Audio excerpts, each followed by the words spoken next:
Everybody make an L with your left hand. Whatever one looks like the real L is the L, left hand. That's right. Only your left hand can make an L to you. All right. So open up your palm and do this. Just make sure you understand what your palm is. Remember, this will access people with tactile intelligence, with learning that has to do with touch and feel. Trace your fingers one at a time. 1, 2, 3, 4. And I want you to say Catherine, Cedar, Larchwood, Pine.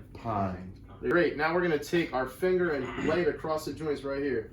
We're going to say 53rd, 52nd, 51st. Find the intersection of 53rd and Catherine. Right here. Point to your finger right here. Press your thumb. And now connect those two right here. Feel your thumb fit into the groove of 53rd and Catherine.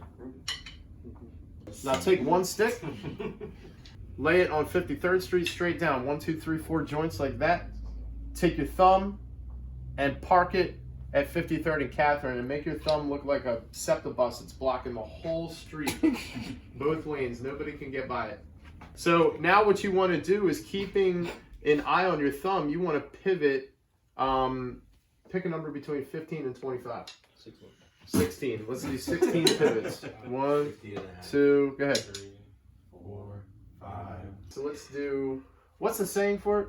Fingers on the stick like glue. Good, and you can have everybody actually rap it. You can say fingers on the stick like glue. Ooh.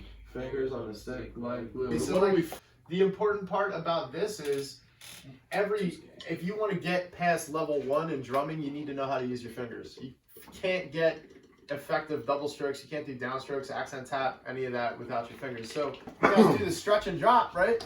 I want everybody to just start talking about things that are symmetrical. What does symmetry mean? The same. The same. Mirrored. Mirrored. The same on both sides. Right. Okay, great. Sticks. Sticks. How are the sticks symmetrical? Because they look angled at the same. They look like a pizza. Yeah. So one side is pointing towards the other the same way as the other side? Yep. Yeah, Just like exactly. his thumbs. Anyone else? His thumbs. The fulcrums. Fulcrums, right? So the thumbs are symmetrical. The thumbs are in the same spot with the stick. Both hands. Anybody else? The wrist, the elbows. Okay, so let's pause for a minute. In what way are the sticks moving when they tell us that the wrist is activated versus what way are the sticks moving when they tell us that the elbow is activated? They're moved. Good job, Bree. That was awesome. Straight and then bounce. So Bree, keep doing those motions over and over, and everybody call it out. Say either elbow or wrist. Wrist. Elbow. Elbow. Wrist. Wrist. Elbow. Elbow. So you want to make sure that the kids know fulcrum. Hey, where are your fulcrums at? Hold your fulcrums up. Right? How your fingers work. Show me how your fingers work. How do your wrists work? Show me your wrist flex. Now go back to fingers. Now show me your fulcrums again. Show me fulcrum on the right and fingers on the left. I don't know my left from right. Cool. Show me symmetry. Show me a stretch and drop. Good. Awesome. The better everybody understands how the legato stroke works, how it bounces, the more even everybody's rhythms are going to be. And if everybody's playing naturally even rhythms, what happens when the whole group plays together? It sounds the same.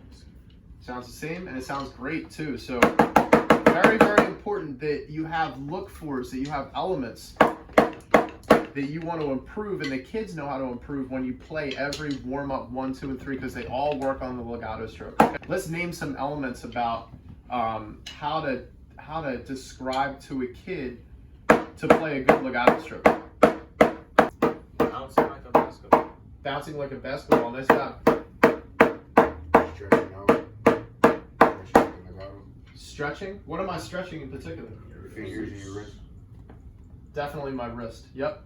Steadiness. Steady. Steadiness. Steadiness. That means not this.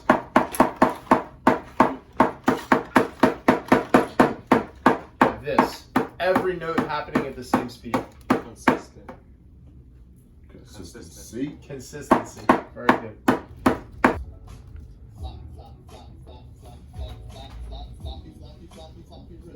What am I doing right now? Floppy, floppy, floppy wrist. I forgot floppy.